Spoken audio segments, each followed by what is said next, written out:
সুদ খাওয়া মহাপাপ।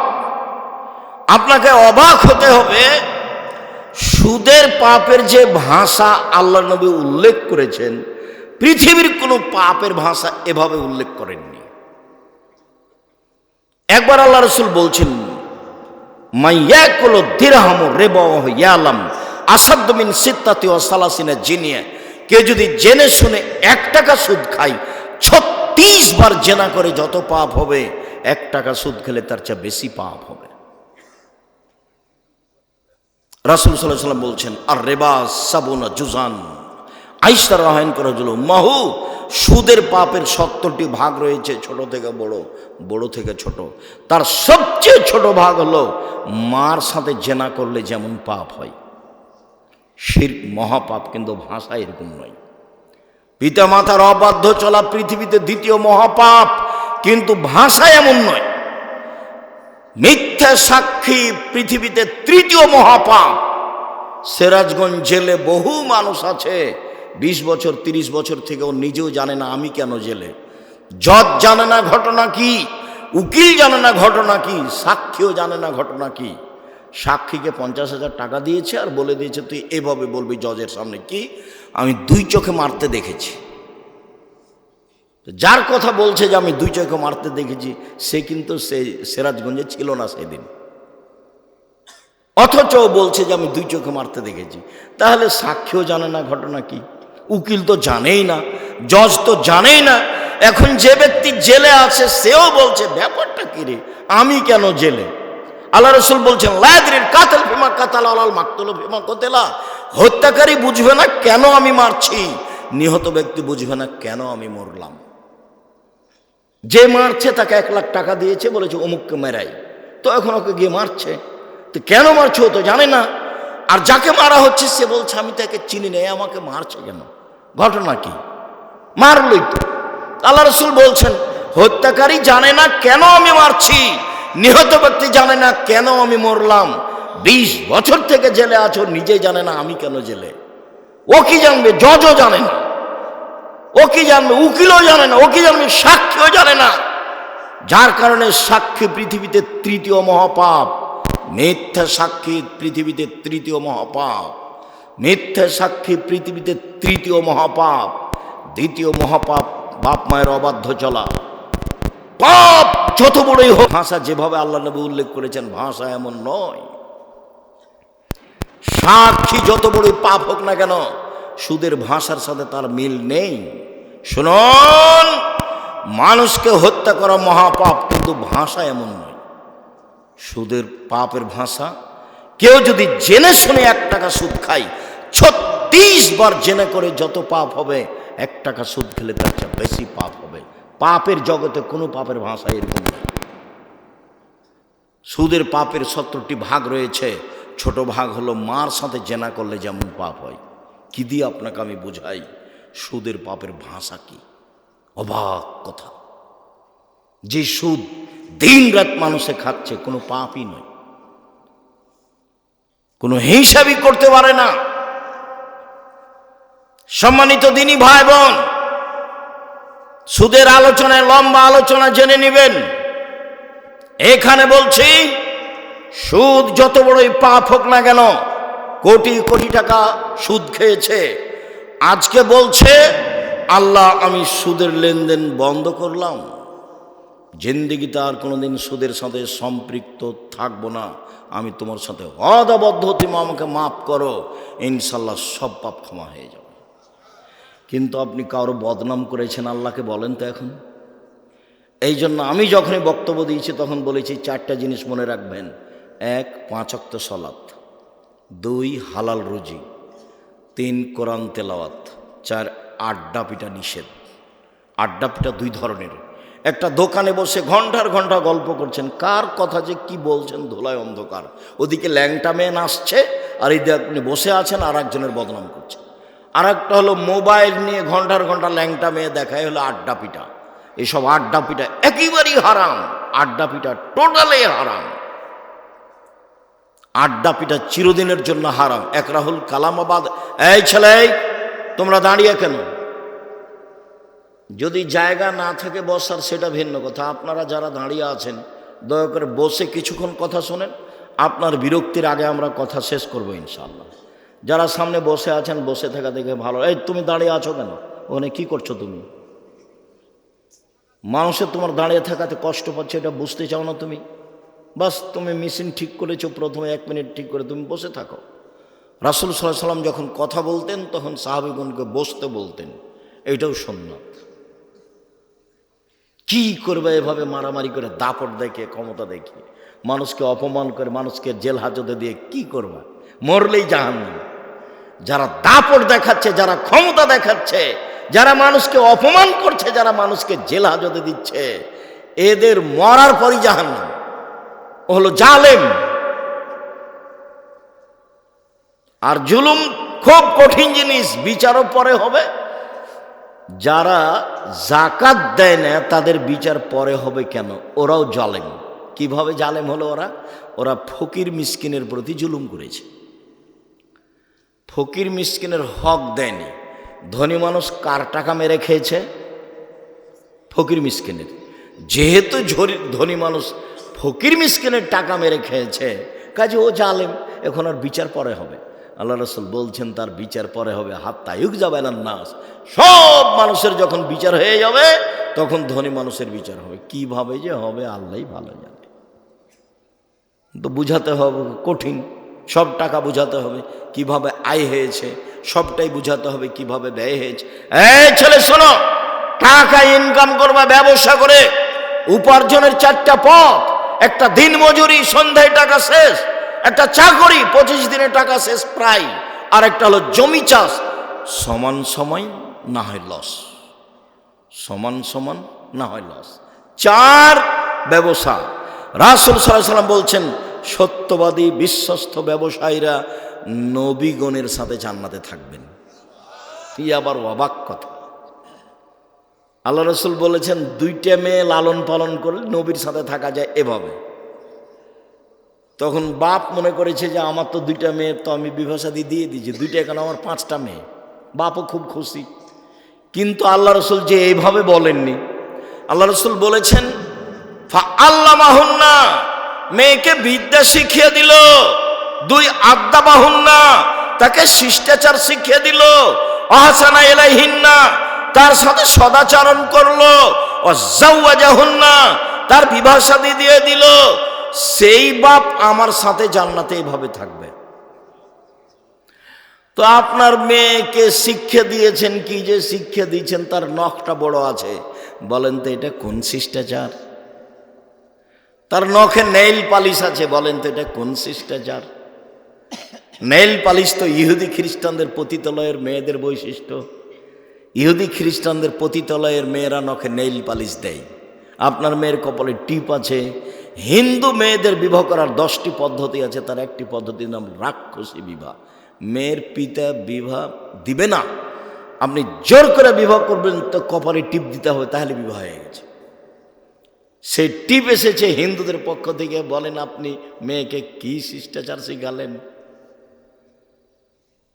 আপনার মেয়ে পরচুলা ব্যবহার করে বড় খোপা দেখাই, বলেন কি শিষ্টাচার শিখালেন? ভুরু তোলে চিকন করে রেখেছে, এইটা কি শিষ্টাচার? দাঁত ছিলে ফাঁকা ফাঁকা খোলা খোলা করে রেখেছে, এইটাই কি শিষ্টাচার? উঁচু স্যান্ডেল পরে নিজেকে লম্বা দেখাই, এটাই কি শিষ্টাচার? ব্রেসের পরে নিজেকে যুবতী দেখাই, এটাই কি শিষ্টাচার? সামনের চুল ছোট করে রেখেছে, এটাই কি শিষ্টাচার? আস্কারা মাস্কারা কি কি মুখে লাগিয়ে ভ্যানে ঘুরছে, ভ্যানে চড়ে। ভ্যানওয়ালা কি স্বামী? রিক্সাওয়ালা কি স্বামী? সেভাবে ওভাবে ঘুরছে, এটাই কি শিষ্টাচার? ভ্যানিটি ব্যাগ নিয়ে সিরাজগঞ্জ বাজারে চলে গেছে, এটাই কি শিষ্টাচার? কোনটা শিষ্টাচার? আল্লাহ রাসূল বলছেন যে ওই পিতা আমার সাথে জান্নাতে থাকবে যে পিতা মেয়েকে বিদ্যা শিখিয়ে দিল, 1, 2 শিষ্টাচার শিখিয়ে দিল, 3 ভালো আচরণ করলো, 4 বিবাহ শাদী দিয়ে দিল। সেই পিতা আমার সাথে জান্নাতে এভাবে থাকবে। জান্নাতে রাসূলের সাথে থাকা কঠিন। একজন সাহাবী রাসূলের সাথে রাতে ছিলেন, তো অজুর পানি আর মেশক নিয়ে রাসূলের কাছে উপস্থিত। আল্লাহ রাসূল খুব খুশি হয়েছেন। বাহ, ভালোই তো, তুমি তো অজুর পানি নিয়ে এসেছো, তুমি তো মেশক নিয়ে এসেছো, খুব খুশি। সালমা শেতা, তুমি যা চাও চাও আমি দিয়ে দেবো। মোহাম্মদ সাল্লাল্লাহু আলাইহি সাল্লাম বুঝতে পারেন যে ও কি চাইবে। নবী হলে কি হবে, গায়েবের খবর জানেন না। আমার মাঝাবি ভাইরা মনে করছেন যে নবী গায়েবের খবর জানেন। পাশের একটা লোক, পাশে বউ ঘুমাননি, এমনি ভান করে শুয়ে আছেন আয়েশা রাদিয়াল্লাহু তাআলা আনহা, আর রাসূল মনে করছেন যে আয়েশা ঘুমিয়ে গেছে। অথচ আয়েশা বলছে যে আমি ভান করে ঘুমিয়ে আছি। ভান করে ঘুমা বুঝেন না? ভান করে ঘুমিয়ে আছি। দেখি মুহাম্মদ সাল্লাল্লাহু আলাইহি সাল্লাম কি করেন, কোথায় উঠে যান। দেখলাম ধীরে উঠলেন, ধীরে জুতা স্যান্ডেল পায়ে দিলেন, কাপড় গায়ে দিলেন, ধীরে দরজাটা খুললেন, আমি যেন জানতে না পারি। দরজাটা খুলে বের হলেন, বাহির থেকে দরজাটা টেনে বন্ধ করে দিলেন, চলে গেলেন। আমিও উঠলাম, দেখি কি কোথায় যান। আসলে আল্লাহ রাসূল কোথায় যাচ্ছেন এটা আয়েশার মৌলিক খেয়াল হলো, আমাকে বাদ দিয়ে এ রাতে আবার কোনো স্ত্রীর কাছে যান নাকি, এটা হলো আয়েশার খেয়াল। আর আল্লাহ রাসূল যাচ্ছেন মরা মানুষের জন্য ক্ষমা চাইতে, কবরস্থানে বাকিউল গারকাদে যাবেন। জান্নাতুল বাকি তার নাম নয়, তার নাম হচ্ছে বাকিউল গারকাদ। ভারত, বাংলাদেশ, পাকিস্তানের নাম দিয়েছে জিন পাহাড়, আর জান্নাতুল বাকি কবরস্থানের নাম দিয়েছে জান্নাতুল বাকি, নাম বাকিউল গারকাদ। তো এবার উঠে দেখছেন, দেখি কোথায়, ওই যে কবরস্থানে 100 গজ দূরে হবে, আর পাশেই মসজিদে নববীর সাথে কবরস্থান। ওই যে হাত তুলে দোয়া করলেন, 1 বার 2 বার 3 বার হাত তুলে দোয়া করলেন। তারপরে হাঁটতে লাগলেন ফিরে, আমিও ঘুরে হাঁটতে লাগলাম। দেখলাম জোরে হাঁটলেন, আমিও জোরে হাঁটলাম। দেখলাম একটু দৌড়াচ্ছে, আমিও জোরে দৌড়াচ্ছি। আমি আগেই বিছানে চলে এসেছি। আমি যখন আগেই বিছানে চলে এসেছি, আমার পাশে এসে বলছেন, কি খবর আয়েশা, হাঁপাচ্ছ কেন? তখন আমি বললাম যে আমি তো মিথ্যে কথা বললে জিবরাইল আপনাকে বলে দিবে। আসলে আমি পরীক্ষা করছিলাম আপনি যান কোথায়। তো দেখলাম এই হাদিস মুসলিম। সম্মানিত দিনী ভাই বোন, কথা প্রসঙ্গে কথা এসে সেই জন্য বলছিলাম পাপের জগতে বড় পাপ মানুষের বদনাম, গীবাত, কিন্তু মানুষের সাথে জড়িত পাপ। জেনা মহাপাপ। রাসূল সাল্লাল্লাহু আলাইহি সাল্লাম বলেন, আল বিকর বিল বিকরে জিলদু মিয়া তাগরিব সানা। অবিবাহিত ছেলে মেয়ে যদি জেনা করে 100 লাঠি পিটিয়ে এলাকা থেকে 1 বছরের জন্য তাড়িয়ে দিতে হবে। তিনি বলেন, আসাইবা বিসাইবা রাজম। বিবাহিত পুরুষ নারী যদি জেনা করে তাহলে তাকে ইট ঢেল পাথর দিয়ে মেরে মেরে মেরে ফেলতে হবে, তাকে মারতেই হবে। বিবাহ করার পরে জেনায় লিপ্ত হলে তার বেঁচে থাকার পৃথিবীতে কোনো পথই নেই। 3 শ্রেণীর মানুষকে হত্যা করতে হয়, 2 শ্রেণীর মানুষের বাঁচার পথ আছে। 1, কেউ বলল আমি কোরআন মাজিদ মানি না, তাহলে ও মোরতাদ, সরকারিভাবে তাকে হত্যা করতে হবে। সরকারিভাবে তাকে ফাঁসির মঞ্চে নিয়ে যাওয়া হয়েছে, ফাঁস গলায় দেওয়া হবে। ও বলছে আমার ভুল হয়েছে, আমার ভুল হয়েছে, আমার ভুল হয়েছে। কোরআন মাজিদ আল্লাহর বিধান, আল্লাহর কালাম, আমি ভুল স্বীকার করলাম, তখন তাকে ফাঁস থেকে নামিয়ে নিতে হবে। পাপ ছিল হত্যার। 2, কেসাস। আপনি আমাকে হত্যা করেছেন, আমার বাপ আপনাকে হত্যা করে নেবে, এর নাম কেসাস। কোরআন মাজিদে উল্লেখ হয়েছে আয়াত, কত হাদিস। এখন আপনার কেসাস হিসাবে আপনাকে ফাঁসির মঞ্চে নিয়ে যাওয়া হয়েছে, আপনি আমাকে হত্যা করেছেন, এখন আপনার গলায় ফাঁস দেওয়া হবে। তখন আমার বাপ মা চিল্লাচিল্লি করে বলছে, আমরা মাফ করে দিলাম, কেসাস নেব না, আমরা মাফ করে দিলাম, কেসাস নেব না। তাহলে তাকে ফাঁস থেকে নামিয়ে নিতে হবে। পাপ ছিল হত্যার যোগ্য, কিন্তু ফাঁসি হলো না। 3, বিবাহ করার পরে যদি কেউ জেনায় লিপ্ত হয় তাহলে তাকে ইট ঢেল পাথর দিয়ে মেরে মেরে মেরে ফেলতে হবে, ফাঁসি দিতে হবে। বেঁচে থাকার পৃথিবীতে কোনো পথঘাট নেই। 1 মিনিট। গামেদ সম্প্রদায়ের একজন মহিলা এসে বলছে আল্লাহ রাসূলকে, তাহিরনি ইয়া রাসূলুল্লাহ, আল্লাহ রাসূল আমাকে পবিত্র করেন। মহিলা এসে বলছে। তখন আল্লাহ রাসূল বলছেন, ইরজাই, বাড়ি ফিরে যাও, আস্তাগফিরুল্লাহ, আল্লাহর নিকটে ক্ষমা চাও, ও তুবি ইলাইহি, তুমি তওবা করো, তোমার পাপ ক্ষমা হয়ে যাবে। তখন মহিলাটি বলছে, আতুরাদ্দিদনি কামা রাদ্দাদা মাইজ ইবনে মালিক, মাইজুবনুল মালিককে যেভাবে ফিরিয়ে দিয়েছিলেন তার বিচার না করে সেইভাবে কি আপনি আমাকে ফিরিয়ে দিতে চাচ্ছেন? ওয়ান্না হবলামিনা জেনা, আমার পেটে অবৈধ সন্তান রয়েছে, দয়া করে বিচার করে দেন, আমাকে ফিরিয়ে দিন না। আল্লাহ রসুল বললেন, ইরজাই হাতা তালে দি, বাড়ি চলে যাও, যেদিন তোমার বাচ্চা প্রসব হবে সেদিন এসো, বিচার করে দেব। মহিলা চলে গেল, বাচ্চা প্রসব হয়েছে। মুসলিম গ্রন্থে এসেছে সবে মাত্র বাচ্চা প্রসব হয়েছে, তাকে ন্যাকড়া দিয়ে জড়িয়ে রাসূলের দরবার নিয়ে এসে বলছে, এ দেখেন বাচ্চা প্রসব হয়ে, বিচার করে দেন। দৃশ্য দেখে আল্লাহ রসুল অবাক হয়ে বলছেন, ইরজাই, বাড়ি ফিরে যাও, ফারদেই হে, বাচ্চাকে দুধ খাওয়াও, হাত্তা তাফতে মিহে, যেদিন বাচ্চা দুধ ছেড়ে দেবে সেদিন নিয়ে আসিও, বিচার করে দেব। মহিলা বাচ্চা নিয়ে চলে গেল, বাচ্চাকে 2 বছর দুধ পান করালো। 2 বছর পরে বিচারালয়ে উপস্থিত, তখন বাচ্চার হাতে এক টুকরা রুটি রয়েছে। এই রুটি প্রমাণ করে বাচ্চা খাদ্য খেতে পারে। ওয়াসাদাহু বেদ রাজুলিন মিনাল মুসলিমিনা, বাচ্চাটাকে একজন মুসলমানের হাতে সমর্পণ করলেন আল্লাহ নবী। যাও, এই বাচ্চা তুমি লালন পালন করো। সঙ্গী সাথী, এই যাবো বেহা, মহিলাকে মাঠে নিয়ে যাও। আহফিরুল্লাহ সাদরিহা, মাঠে নিয়ে গিয়ে গর্ত খুঁড়ে বুক পর্যন্ত মাটিতে পুঁতে দাও। ফারজেমুহা, এরপরে চতুর্দিক থেকে ইট ঢেল পাথর মেরে মেরে তাকে বিদায় করো। সাহাবীগণ বলছেন, আমরা তাকে মাঠে নিয়ে গেলাম, গর্ত খুঁড়ে বুক পর্যন্ত মাটিতে পুঁতে দিলাম, চতুর্দিক থেকে ইট ঢেল পাথর মারতে লাগলাম। খালিদ বিন ওয়ালিদ বলছেন, একটা পাথর আমি তার মুখের উপরে মারলাম। ফাতালাজ্জাহ দাম আলা ওয়াজহি খালিদ, পাথরটা মুখে লেগে মুখ ফেটে রক্ত ছিটে খালিদের গায়ে লাগলো। ফাসাব্বাহা, খালিদ তাকে গালি দিয়ে বসলেন, এমনটা হতে পারে? ছি ছি ছি ছি ছি ছি, একজন জেনাকারিনী মহিলার গায়ের রক্ত আমার গায়ে লাগলো, এমনটা কিছু হতে পারে? আল্লাহ রসুল বলেন, মারে না খালিদ, খালিদ থামো, গালি দিও না। লাকাত তাবাত তাওবাতান লাউ তাবা সাইব মাকসাল্লাহ গফির লাহু, এ মহিলা এত ক্ষমা চেয়েছে, এ মহিলা এত তওবা করেছে, এ মহিলা এত ক্ষমা চেয়েছে, এ মহিলা এত তওবা করেছে। যদি বড় থেকে বড় পাপী এভাবে তওবা করে তবু তার পাপ ক্ষমা হবে। খালিদ, একে গালি দিও না। আবার তিনি বলেছেন, খালিদ, মদিনার লোককে যদি তার তওবা ভাগ করে দেওয়া হয় সবার পাপ ক্ষমা হয়ে যাবে। তারপরে তিনি তার জানাজা করলেন, কাফন দাফন করলেন। তার মানে তিনি ঘোষণা দিলেন তার পাপ ক্ষমা হয়ে গেছে। 1, 2, জানাজা করলেন মানে তার পাপ ক্ষমা হয়ে গেছে। 3, কাফন দাফন তিনি নিজে করলেন মানে তার পাপ ক্ষমা হয়ে গেছে। এরপরেও পৃথিবীর এত বড় মানুষ, পৃথিবীর ইতিহাসে এত বড় দামি মানুষ জন্ম নেয়নি, কেউ নেবেও না কেউ। বিচারের মাঠে তিনি যা বলবেন তাই হবে। তার নাম মুহাম্মদ সাল্লাল্লাহু আলাইহি সাল্লাম।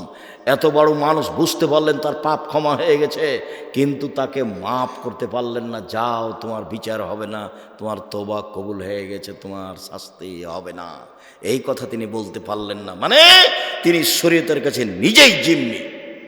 মানে বিবাহ করার পরে কেউ যদি জেনায় লিপ্ত হয় তাহলে তার বেঁচে থাকার পৃথিবীতে কোনো পথ নেই। এরপরেও যদি বিচার না হয়, আল্লাহর কাছে যদি কান্নাকাটি করে ক্ষমা চায়, তাহলে এই পাপ ক্ষমা হবে ইনশাআল্লাহ। কিন্তু যার বদনাম করেছেন দোকানে বসে, সেই পাপ আল্লাহর কাছে ক্ষমা চান দেখি। বুঝাতে পারিনি গীবাত কাকে বলে। যদি আমি বুঝাতে না পারি তাহলে আমার ব্যর্থতা। কথা সত্য, কিন্তু আপনাকে বুঝাতে পারলাম না। আমি বলেছি জিন্দেগিতে কখনো আর ওই দোকানের সামনে বসবেন না, আড্ডা পিটা চিরদিনের জন্য হারাম। 2 জন যেখানে আছে সেখানে যাবেন না। জমি চাষ করে খান, উপার্জনের পথ 4টে, দিন মজুরি করে খান, বাস সন্ধ্যায় সময় শেষ, মরে গেলাম, দুনিয়া শেষ। তারপরে আপনি চাকরি করে খান, ছোট হোক বড় হোক যেটাই হোক না কেন বৈধ। জমি চাষ করে খান, ব্যবসা করে খান। আমি কলার বিক্রি করে চকলেট বিক্রি করে খেতে হবে এই কথা আমি বলিনি। আমি চকলেট বিক্রি করে খেতে হবে মানে বলেছি কম থেকে কম পয়সার ব্যবসা করো। শ্বশুরের কাছে যৌতুক নিও না। ভিক্ষা করার টাকা দিয়ে চাউল কিনে ভাত খেয়ে বাদাত কবুল হবে, শ্বশুরের কাছে টাকা নিয়ে ওই টাকা দিয়ে চাউল কিনে ভাত খেয়ে বাদাত কবুল হবে না, এটাই চূড়ান্ত। তখন আমি বলেছি ভিক্ষা করে খাও। শ্বশুরের কাছে টাকা নিলে কেন? আরে ভিক্ষা করে খাবো কেন? মানুষের বাড়িতে কাজ করে খাবো। আব্দুর রাজ্জাক সাহেব, ভিক্ষা করার কথা বলেন কেন? আমি তোমাকে ভিক্ষা করার কথা বলিনি, আমি তোমার বাপকে নিন্দা করেছি। তোমার বাপ কেন মানুষের টাকা নিল? তোমার বাপকে আমি এই জিনিসটা বলতে চেয়েছি, তোমাকে বলতে চেয়েছি। তোমার বাপের মুখ কালো হয়ে আছে, দেখো তুমি এখন পাশে। তুমি টাকা নিয়েছো, তোমার বাপ তো জানে, তোমার মা তো জানে। শ্বশুরের কাছে টাকা নিলে কেন? বছর শেষে একটা লুঙ্গি কিনে দিতে বলেছি শ্বশুরকে। আব্বা, আমি গরিব মানুষ, দিনমজুরি করে খাই, দেন একটা লুঙ্গি নেন, আমি আপনার জন্য উপহার কিনেছি। 15-20 বছর যাবৎ মানুষ করে মেয়েটা তোমার হাতে দিয়েছে, তুমি শুকরিয়া আদায় করো না কেন? তুমি তাকে গালি দাও কেন? তুমি তার নিন্দা করো কেন? তুমি শ্বশুর বাড়িতে যাবো না বলে রাগ করো কেন? একটু বিভাষাতে লাগলে তুমি বাঁকা হয়ে বসে থাকো, আমি যাব না, আমি যাব না। তখন তোমার শ্বশুর পা ধরে, তোমার শাশুড়ি পা ধরে, তোমার শ্যালকেরা পা ধরে। তুমি কি পেয়েছো? কি হয়েছো তুমি এমন? শ্বশুরের সাথে কথা বলো না, রাগ করে থাকো কেন? থাকবা, ভদ্র হতে শিখো, কাজ করে খেতে শিখো। ভদ্র হতে শিখো, কাজ করে খেতে শিখো। মানুষের বাড়িতে কাজ করে খালো, নিজের একটা গর্ব বহাল থাকবে। সম্মানিত দিনী ভাই বোন, বলছিলাম জেনা মহাপাপ। এরপরে যদি আল্লাহর দরবারে ক্ষমা চাই, ক্ষমা হয়ে যাবে ইনশাআল্লাহ। মানুষের বদনাম করে আল্লাহর দরবারে ক্ষমা চাইলে ক্ষমা হবে না। জুবাইর ইবনে মুতঈম রাদিয়াল্লাহু তাআলা আনহু বলেন, রাসূল সাল্লাল্লাহু আলাইহি ওয়াসাল্লাম বলেছেন, লা ইয়াদখুলুল জান্নাতা কাত্তাবুর লাউমাম। যারা চুগলখড়ি করে, যারা বদনাম করে, যারা গীবাত করে, তারা জান্নাতে যাবে না, তারা জান্নাতে প্রবেশ করবে না। যেসব পাপের কারণে সরাসরি জাহান্নাম ঘোষণা হয়েছে, তার একটি বড় পাপ হলো গীবাত। এই ছেলে, বসো, পরিবেশ নষ্ট করে না যেন কেউ। একটু ধৈর্যের পরিচয় দেন। আপনার বিরক্তির আগে আমরা কথা শেষ করব ইনশাল্লাহ। আপনি দয়া করে কোনো কাজ দেখাবেন না। দোকানপাটে বসে আছেন কেন? আজকেই বাজার করতে হবে? এটা তো হলো নিম্ন শ্রেণীর মানুষের কাজ, এটা হলো ইতর শ্রেণীর মানুষের কাজ। আপনি না বলবেন, আব্দুর রাজ্জাক সাহেব আমাদেরকে নিম্ন শ্রেণীর, ইতর শ্রেণীর বললেন। আরে আমি তো এই ভাষা বললাম, আল্লাহ এর চেয়ে বেশি করে বলেছে। আল্লাহ বলছেন, বুঝে না ওরা অন্তর আছে, বুঝে না। দেখেও দেখে না ওরা চক্ষু আছে, দেখে না। শোনেও শোনে না ওরা কান আছে, শোনে না। উলায়েকা কালানাম, তারা পশু প্রাণীর মতো, তারা গরু ছাগলের মতো, তারা কুকুর শ্রীগের মতো, বালুমাজাল বরং তার চেয়ে খারাপ।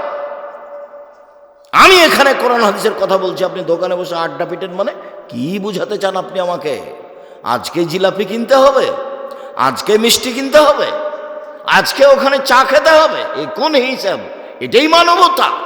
একই ভালো বলা হয়? রাসূল সাল্লাল্লাহু আলাইহি ওয়াসাল্লাম বলছেন, সমাজের দায়িত্ব পালন করবে অধমের সন্তান অধম, লোকা ইবনে লোকা, অধমের সন্তান অধম। এটা হলো বাংলা ভাষা। আর এটা এলাকা হিসেবে ভাষা নিতে পারেন। তখন আমি বলেছি, রংপুর, দিনাজপুর, লালমনিরহাট, নীলফামারী, কুড়িগ্রাম, পঞ্চগড়, ঠাকুরগাঁ, গাইবান্ধা, বগুড়া, জয়পুরহাট, এসব এলাকার ভাষায় সমাজের যেদিন লোক দায়িত্ব পালন করবে, বেন্যার বাচ্চা বেন্যা। আর চাঁপাইনবাবগঞ্জ, রাজশাহীর ভাষায় ছোট লোকের বাচ্চা ছোট লোক। আমি এই কথা বলিনি, ভাষাটা আল্লাহ রাসূল বলেছেন, লোকা ইবনে লোকা, অধমের সন্তান অধম, নিম্ন শ্রেণীর সন্তান নিম্ন শ্রেণীর লোক। আর ঢাকার ভাষা, আমি ভাষাটা বলতে পারলাম না, অমুকের পোলা অমুক, এই ভাষা আমি আপনার সামনে বলতে পারলাম না। আল্লাহ রাসূল বলছেন, সমাজের যেদিন দায়িত্ব পালন করবে এইরকম মানুষ, লোকা ইবনে লোকা, বাংলা ভাষা অধমের সন্তান অধম, নিম্ন শ্রেণীর লোকের ছেলে, নিম্ন শ্রেণীর লোক যেদিন সমাজে দায়িত্ব পালন করবে। আমি কি করতে পারি? মুহাম্মদ সাল্লাল্লাহু আলাইহি ওয়াসাল্লাম এইভাবেই বলছে। একজন পল্লীর বেদুইন মানুষ এসে বলছে, মাতা সাত, কিয়ামত কবে হবে? তখন আল্লাহ রাসূল বলছেন, এই যা উসসাদাল আমর, এই যে জয়াতিল আমানাত ফান্দাজের সাত, যেদিন 10 পয়সা ধ্বংস করা হবে, সেদিন কিয়ামত হবে। তখন পল্লীর অশিক্ষিত মানুষ বলছেন যে 10 পয়সা ধ্বংস করা হলে কিয়ামত হবে, এই ভাষা আমি বুঝতে পারলাম না। তখন আল্লাহ রাসূল বলছেন, এই যা উসসাদাল আমর ইলা গায়রি আহলি ফান্দাজের সাত, যেদিন দায়িত্ব অযোগ্য মানুষের হাতে তুলে দেওয়া হবে, সেদিন কিয়ামত হবে। হেডমাস্টার অযোগ্য, হেড মাওলানা অযোগ্য, প্রিন্সিপাল অযোগ্য, ভাইস চ্যান্সেলর অযোগ্য, জেল সুপার অযোগ্য, মেম্বার, চেয়ারম্যান, এমপি, মন্ত্রী, ডিসি, এডিসি, দায়িত্বশীল যে যেখানে দায়িত্ব পালন করে যখন অযোগ্য হবে তখন কিয়ামত হবে। সবাই আত্মসাৎ করবে, টাকা মেরে খাবে, সেদিন কিয়ামত হবে। দেখেন মরণ একদিন আসবে, বইয়ে বইয়ে বিস্তারিত লিখে রেখেছি সব। জেনা এমন ভাবে বেড়ে যাবে, গাধা যেমন গাধীর সাথে মিলে লজ্জা বোঝে না, ষাঁড় যেমন গাভীর সাথে মিলে লজ্জা জানে না, মানুষ সেদিন খোলা মাঠে জেনা করবে, লজ্জা বুঝবে না। জেনা মানুষের কাছে পাপের কাজ নয়। 3টা পাপের কারণে ভূমিকম্প হবে, ভূমিকম্পে মানুষ আতঙ্কিত। 3টা পাপের কারণে ভূমিকম্প হবে। 3টা পাপের কারণে সন্ধ্যায় ছিল মানুষ, সকালে হবে শোর বানর। সন্ধ্যায় থাকবে মানুষ, সকালে হবে শুক্র বানর। সব সমস্যা নেমে আসবে 3টা পাপের কারণে। এক, এই যে সারেবুল খমুরা, মানুষ যখন নেশাদার দ্রব্য পান করবে তখন 3টা বিপদ নেমে আসবে। তার একটা হলো ভূমিকম্প। 2, জাহরাতুল কায়নাত, মেয়েরা যখন নাচবে, সব মোবাইলে মেয়ে নাচে, সব দোকানে মেয়ে নাচে, প্রায় সব বাড়িতে মেয়ে নাচে, প্রায় সব ঘরে মেয়ে নাচে। ভূমিকম্প তো স্বাভাবিক ব্যাপার। মেয়েরা যখন নাচবে তখন ভূমিকম্প হবে। জারাবুবিল মাযিব, যখন বাদ্যযন্ত্র বাজবে, সব মোবাইলে বাজনা বাজে, সব দোকানে বাজনা বাজে, প্রায় সব বাড়িতে বাজনা বাজে। ভূমিকম্প দেরি হচ্ছে, এটাই আলহামদুলিল্লাহ। রাসূল সাল্লাল্লাহু আলাইহি ওয়াসাল্লামের কথা অনুযায়ী দেরি হওয়ার কথা নয়। সম্মানিত দিনী ভাই বোন, বলছিলাম রাসূল সাল্লাল্লাহু আলাইহি ওয়াসাল্লাম বললেন, হাল তাদরুনা মাল গীবাত, সঙ্গী সাথী বলতে পারো গীবাত কাকে বলে? সঙ্গী সাথী বলতে পারো গীবাত কাকে বলে? সঙ্গী সাথী বলতে পারো গীবাত কাকে বলে? তখন আল্লাহ রাসূল বলছেন, সাহাবাগণ বলছেন, আল্লাহ রাসূল আলাম, আল্লাহ এবং আল্লাহ রাসূল ভালো জানেন গীবাত কাকে বলে, আমরা বলতে পারছি না। তখন আল্লাহ রাসূল বলছেন, যিকরুকা আখাকা বিমাকরাহ, তুমি তোমার ভাইয়ের কথা বলছো, ও যদি শুনতে পাই তাকে যদি খারাপ লাগে, এটাই হলো গীবাত। শোনো, তুমি কারো কথা বলছো, ও যদি শুনতে পাই তাকে যদি খারাপ লাগে, এটাই হলো গীবাত। আল্লাহ রাসূলের মুখের ভাষা। আল্লাহ রাসূল গীবাতের সংজ্ঞা দিচ্ছেন। পৃথিবীর মানুষ শুনে রেখো, তুমি কারো কথা বলছো, ও যদি শুনতে পাই তাকে যদি খারাপ লাগে, এটাই হলো গীবাত। এই পর্যন্ত আল্লাহ রাসূল বলতেই সাহাবীগণ বলে উঠলেন, আরে তাই ইনকানা ফিয়া মাকুলো, আল্লাহ রাসূল যদি চুরি করে থাকে আমি বলি চোর, তাহলেও কি গীবাত? আল্লাহ রাসূল যদি জেনা করে থাকে আমি বলি জেনাকার, তাহলে কি গীবাত? তখন আল্লাহ রাসূল বলছেন, শোনো, ইনকানা ফিয়া মাতাকুল্লু ফাকা দিগতাবতাহু, ও যদি চুরি করে থাকে তুমি বলো তাহলে গীবাত, ও যদি জেনা করে থাকে তুমি বলো তাহলে গীবাত। ওয়াইল মেকুন মাতাকুল্লু ফাকা বাহাতাহু, আরও যদি না করে থাকে তুমি বলো তাহলে অপবাদ, ও যদি না করে থাকে আর তুমি বলো তাহলে অপবাদ। গীবাতের ক্ষমার পথ হলো হাত ধরে ক্ষমা নিতে হবে, 1। 2 হলো যদি হাত ধরে ক্ষমা না নেন, বিচারের মাঠে নেকি দিয়ে বুঝিয়ে দিতে হবে। কয়টা নেকি করেছেন? আপনারা হিসাব যখন নেকি থাকবে না তখন কি হবে? তখন আল্লাহ রাসূল বলেছেন, ওর পাপ গীবাত পরিমাণ নিতে হবে, দিয়ে ও জান্নাতে চলে যাবে আর এ যাবে জাহান্নামে। এটা বিচারের পদ্ধতি। আর যদি অপবাদ হয় তাহলে 80 লাঠি। যদি অপবাদ হয় তাহলে কত লাঠি? 80 লাঠি ছাড়া আপনি পবিত্র হবেন না। কেন আপনি দোকানে বসতে গেলেন? আপনাকে আমি কতবার বলেছি দোকানের সামনে যাবেন, আসসালামু আলাইকুম, আহমদ লবণ আছে? জি আছে, 1 কেজি লবণ দাও। আহমদ মরিচ আছে? জি আছে, 200 মরিচ দাও। বাস নেওয়া শেষে, টাকা দেওয়া শেষে, আসসালামু আলাইকুম।